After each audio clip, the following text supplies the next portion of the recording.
t'has disfressat? Tony Montana. Què? Scarface. Aquest criminal et portarà a la perdició. Vas prometre que ens deixaries en pau. Han reobert el cas de la sala a la sucursal bancària. El fiscal del cas és amic meu. Si el mantenen, et podré ajudar amb el teu soci. Què vols que faci? Vull que trobis on guarden els diners de tots els negocis il·legals que tenen. I necessito que ho facis mentre Gu Ying sigui a Barcelona. Així el podré enxampar. ¿Cuál es tu causa, hijo? Yo soy ladrón. Mi causa es no trabajar para nadie, no tener patrón. Qué vergüenza, hijo. Quick Casablanca and percussion. Entremos a esa tienda con 2 cojones, una pistola en cada mano. Buscamos el dinero, lo encontramos y lo robamos. A tomar pa'l culo la triada, a tomar pa'l culo la policía. Llegó la hora de reinar, chino. ¿Qué cojones estáis haciendo? ¿No sabéis quién soy? Què et fa més por? Que em matin o enamorar-te de mi? Molt poques coses em fan por en aquesta vida. Esta mujer no te respeta, no te ha respetado nunca. ¡Esta malparida! ¿Qué? No la vuelvas a insultar.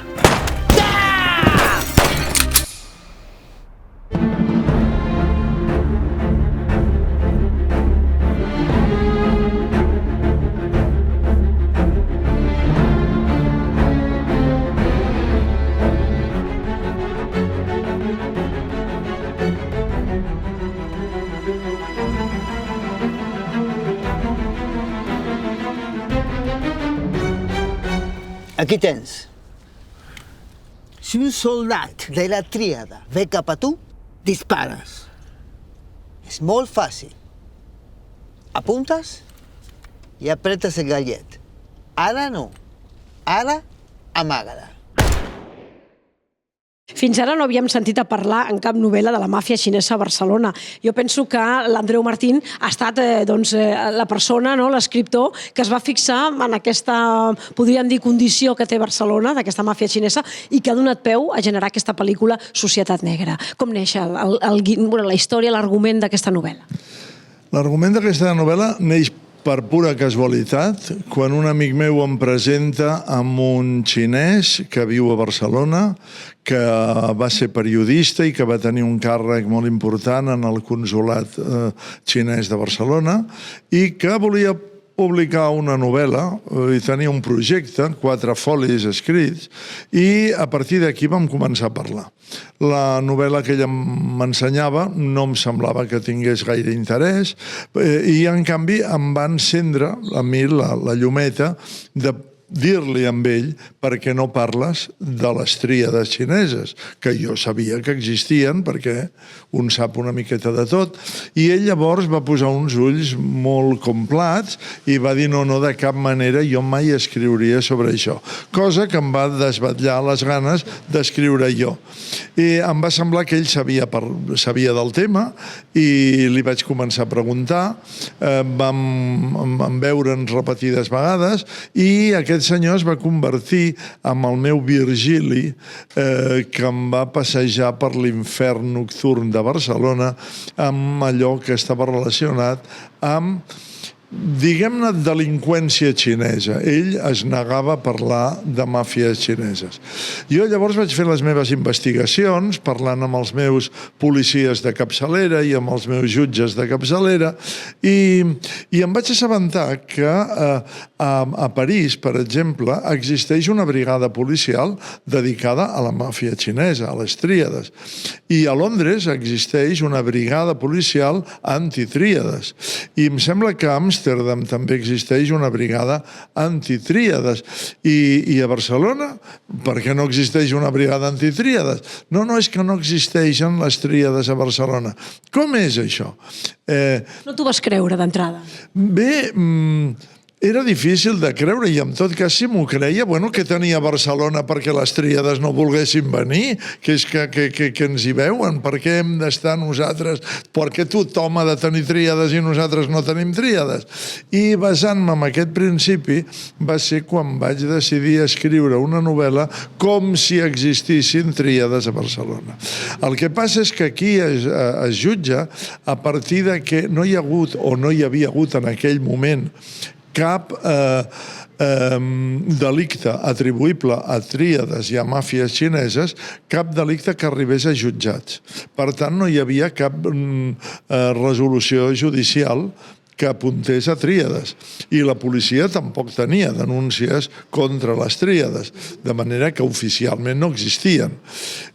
Però jo vaig pensar que amb la quantitat de contenidors xinesos que arriben diàriament al port de Barcelona, la quantitat de xinesos que viuen aquí, que tenen els seus negocis aquí, la quantitat de riquesa que generen, resultava molt estrany que no tinguéssim tríades a Barcelona. Una representació, ni que fos petitona, una representació modesta de les tríades. I per això vaig escriure aquest llibre sobre tríades a Barcelona. És un llibre que se centra en la història de diversos joves d'un barri de l'extraradi de Barcelona i que, sense voler-ho, es fiquen en problemes i acaben relacionant-se amb aquest, com deies tu, món desconegut de la vida nocturna de Barcelona, que són les tríades. Bé, la novel·la, de fet, parteix del principi de que una cosa és que oficialment no existeixin les tríades i una altra cosa és que la policia les ignori. És a dir, la policia sap el que té entre mans i la policia actua sabent el que té entre mans al marge del que es digui oficialment o es reconegui oficialment. Llavors jo vaig trobar versemblant i de fet real que un policia tingués un confident xinès que li parlés de les màfies xines. I aquest és el punt de partida de la novel·la. A la pel·lícula això no queda tan clar, la relació que hi ha entre el protagonista xinès i la policia no és tan evident, sí que hi és, però no és tan evident, i en fi, vull dir, tot va néixer a partir d'aquí. Has estat alguns dies al rodatge veient com es desenvolupava la teva història escrita en un llibre, convertida en pel·lícula. T'ha agradat aquesta experiència? Estàs content amb el resultat o no? Estic content amb el resultat tenint en compte que una pel·lícula sempre és un resultat molt limitat del que ofereix un llibre. Perquè un llibre, a l'imaginari que ofereix la literatura, es multiplica per tants lectors com té. Si hi ha 1.000 lectors, hi ha 1.000 imatges del que s'ofereix en el llibre. I, en canvi, la pel·lícula és una imatge, un imaginari, una forma d'expressar amb imatges, una sola. Llavors, clar, això marca una diferència. És una visió molt particular del director i del guionista i dels actors, però també amb les limitacions que dona el pressupost d'una pel·lícula. Una novel·la no té limitació de pressupost. Una novel·la pot comptar amb 10.000 figurants en el moment que ho necessiti. I, en canvi, una pel·lícula, cada figurant costa uns diners. Vull dir, marcant aquestes diferències, doncs, bueno, tenim el producte de la pel·lícula, que em sembla una bona interpretació, una de les bones interpretacions que es poden fer de la novel·la. Yo soy ladrón. Mi causa es no trabajar para nadie, no tener patrón. Qué vergüenza, hijo. Quick Casablanca and Percussion. Entremos a esa tienda con 2 cojones, una pistola en cada mano. Buscamos el dinero, lo encontramos y lo robamos. A tomar pa'l culo la triada, a tomar pa'l culo la policía. Llegó la hora de reinar, chino. ¿Qué cojones estáis haciendo? ¿No sabéis quién soy? Som amb el Ramon Térmens, ell és el director i coguionista. Felicitats per aquesta història. Ens posava una miqueta la mel a la boca a l'escriptor amb aquesta història que ell va generar i que a vosaltres us va encendre la llumeta per fer d'això una pel·lícula. Què va tenir la història que us va seduir com per convertir-la en una història que es podria veure en cinema? Primer, el tema, perquè una pel·lícula o una novel·la, en aquest cas, sobre la màfia xinesa a Barcelona, era com algo molt novedós, molt original, o sigui, és espectacular que l'Andreu fos capaç d'escriure una novel·la tan bona sobre això. I després ens va agradar molt l'estructura del film, amb salts en el temps, els personatges ens van encantar. Li vaig enviar el llibre amb el Daniel, que estava a Los Angeles en aquell moment, li va entusiasmar el llibre i ens hi vam posar a fer l'adaptació cinematogràfica. L'Andreu vam tenir molta molta sort, que va estar encantadíssim de que poguéssim fer una pel·lícula sobre la novel·la, i així va ser. Explica'm com heu fet, com heu organitzat el rodatge, perquè Barcelona és una de les grans protagonistes en aquesta pel·lícula. 100%, i tu ho has dit molt bé, i ho tenim molt clar, o sigui, la ciutat és un personatge, i és un personatge de moltes cares, és un personatge dels barris més complicats, és una ciutat també de glamour, és una ciutat que hi ha rerefons, que entres en un lloc i sembla una cosa i és una altra.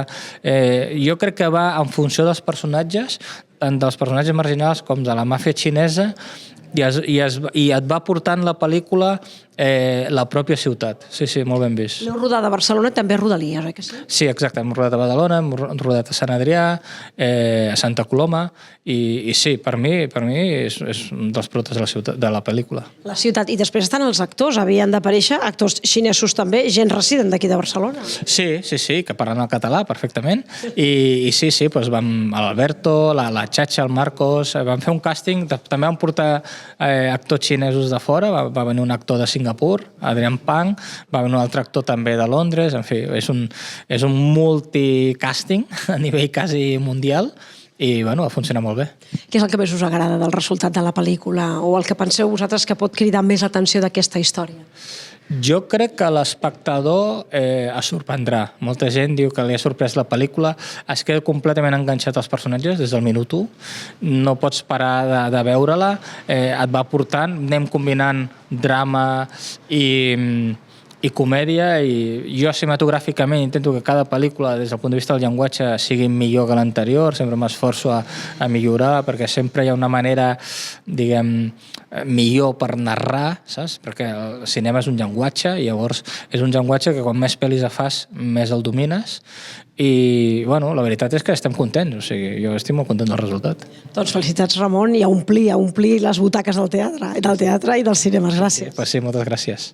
O enamorarte de mí. Molt poques coses em fan por en aquesta vida. Esta mujer no te respeta, no te ha respetado nunca. ¡Esta malparida! ¿Qué? No la vuelvas a insultar.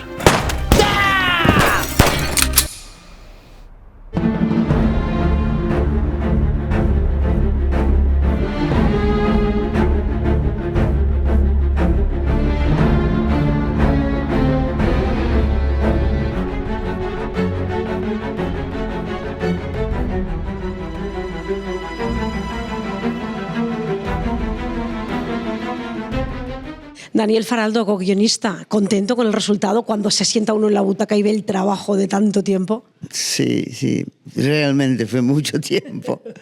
Y tú la miras y dices, bueno, finalmente acá está, ¿no? Y es un retrato que sacamos de la novela y lo pusimos en la pantalla y empezamos a crear los personajes, ¿no? Sacados de la novela. Y de pronto había algo, ¿no? Empezó a nacer, ¿no? A veces yo me iba solo a un hotel y Ramón, déjame solo, me voy por 10 días a este hotel y me quedo ahí y escribo. Y Ramón sabía que, bueno, te dejo. Y después nos juntábamos y empezamos a hablar sobre la trama, esto y lo otro. Y después llega un momento en que tienes que dejarlo como un bebé, ¿no? Ya crece y se va.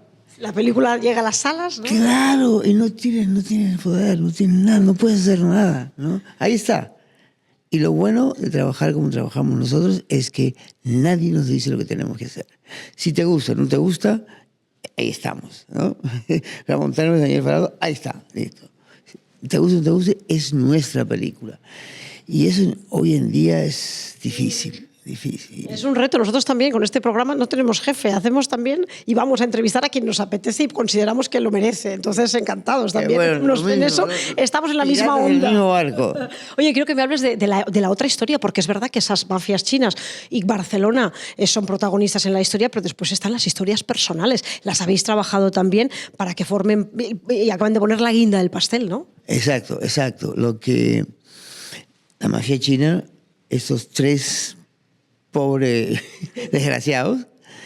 ¿Y qué pasa? ¿Qué los une? Primero es la ambición de salir de ahí, salir de este barrio de mierda que nos está comiendo el alma. ¿Y cómo podemos hacerlo? Bueno, vamos a hacer una cosa que no hizo nadie, ¿no? que es enfrentarse a la mafia china. Obviamente pagan las consecuencias, pero ese sueño lo llevan ahí. ¿Y qué une todo? El amor. El amor. Liam se enamora de Peilan, Pardales se enamora de una prostituta, y después el amor entre ellos, el amor de amigo, que tú sabes es una cualidad en la gente muy, diría, clase trabajadora. Los amigos son de fierro, ¿sabes? Son de fierro y damos la vida por un amigo. Además, son jóvenes que están en esa edad en los que la amistad es tan importante, ¿no? Correcto. Es tan importante que te lleva. Y tú amas a tu amigo y tú vas a dar la vida por él. Hay una escena que es mi favorita, cuando Liam se va para un lado y Pardales se va para el otro, y los dos se dan vueltas y él le dice adiós. Y el otro un revólver le dice adiós. Es un momento mágico, terrible, porque no saben qué les va a pasar. No saben si se volverán a ver o no. Exacto. Esos momentos cruciales de la vida, ¿no? Exacto. Y lo ves en cine generalmente entre un hombre y una mujer. Ajá. A veces Fellini y Godard hace con cucarachas de la calle, ¿no? O sea, es un Casablanca, pero entre dos amigos, vaya. Exacto. Un final parecido. Exacto. Pero a mí me encantó trabajar en esta película. El personaje de Pardales es más grande que la vida. Si bien no tiene nada, pues es un pobre desgraciado, pero su sueño, su cosa, es más grande que todo. Un Quijote, una especie de Quijote. Exacto. ¿No? Me estoy dando cuenta. Es un Quijote Es una especie que va a pelear con los molinos. Va a pelear con unos molinos y va a salir mal parado, me parece. Tendremos que ir a verla al cine, no vamos a contar nada más, no vamos a hacer spoiler, ir a las salas de cine a ver Sociedad Negra y a disfrutarla, sobre todo porque Barcelona, nos vamos a pasear por otra Barcelona, ¿verdad? Nos va a sorprender Barcelona, ¿verdad? Sí. Esta Barcelona no la han visto. A lo mejor pasaron por ahí, pero no la han visto. Gracias. Gracias a ti, querida.